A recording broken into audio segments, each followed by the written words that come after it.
Oh,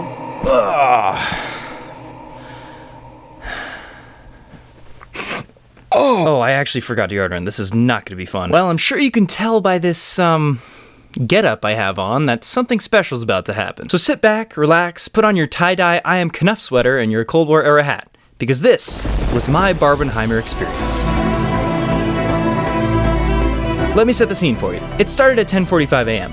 The plan was to see Oppenheimer first, take a quick lunch break, come back to the theater refreshed for Barbie, which, in hindsight, was definitely the move. And going into Oppenheimer, I was trying to keep my expectations at a minimum. I mean, on the surface, besides having Christopher Nolan at the helm, it seemed like an apologist, wishy-washy propaganda film trying to further convince stupid Americans that we were right to use atomic force on unsuspecting, innocent people. Also, I'm gonna be real, I didn't trust Nolan at all after Tenet. I mean, who would? But what I got...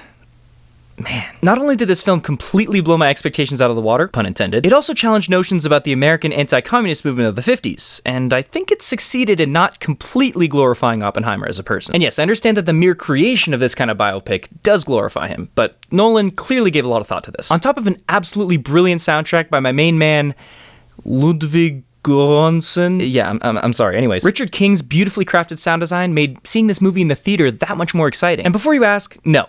Oppenheimer did not pass the Bechdel test. In fact, I want to say the majority of shots with only women in them were when they were completely naked, smoking cigarettes on the sofa. But ironically, that's what made Barbie the perfect contrast to everything Oppenheimer had to offer.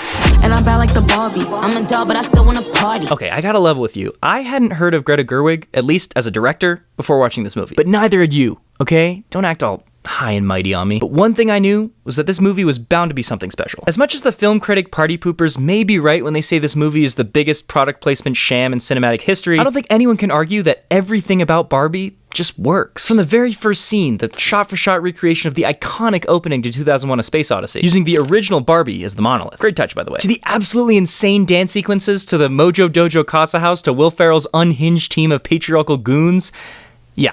This movie's a wild ride. And if you're a straight guy watching this video and you still haven't seen Barbie, just go watch it, man. Make your girlfriend or your mom happy. If you're afraid it's gonna turn you into a feminist, then I got news for you. You might be a misogynist. Because, well, and feel free to roast me in the comments for this, but I didn't find it that empowering. Yes, actually, I am a man. Thank you for asking. But you know who else is?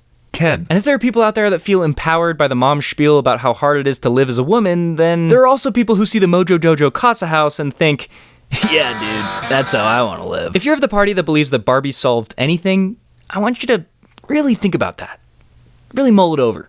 Get back to me. But that wasn't the point, was it? Barbie is the result of a brilliant team of creators coming together when the stars aligned to construct what I can only imagine is going to be a cult classic for decades to come. And if it wasn't for Oppenheimer, I may have never seen Barbie in theaters. Or at all, if I'm being honest. Because the combination of these two films that couldn't be more different actually made me excited to go to the theater again. For the first time since, I don't know, Star Wars The Force Awakens? Like, it's been a bit. It's been a while. So for that, I'm giving my Barbenheimer experience, wait for it, a 10 out of 10.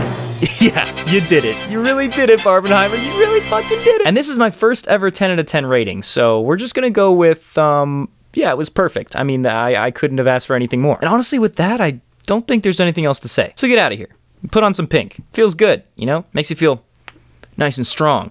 Who invited you to the gun show? Get out of here. Okay, bye.